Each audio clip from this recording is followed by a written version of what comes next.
With talking about fractions, it is all parts of a whole.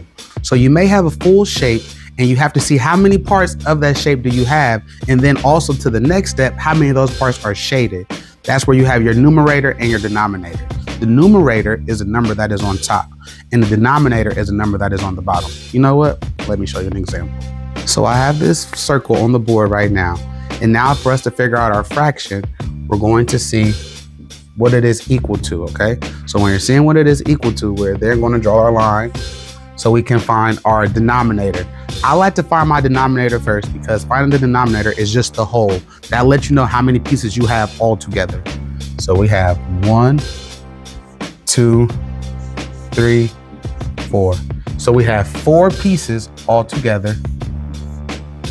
And then how many pieces have an X inside of them? Well, if you look at it, there's only 1. So this fraction is 1/4. The square so we can see how many we have in total, which is our denominator.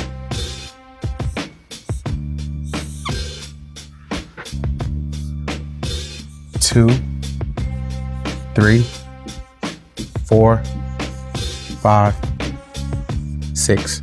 So we have 6 parts, so our denominator is 6. Now we have to see how many of these squares have an X inside of them. So 1, 2. So your fraction is 2/6. All right, so this is our last example that we're going to do for today. So now let's go ahead and do like we've been doing. Let's count all of them up so we can find our denominator and then find our numerator. 1, 2. Okay, so to this picture, there's 3 parts to the whole. Now we got to see how many of those holes, how many of those parts have X's in them. So 1, 2, 3.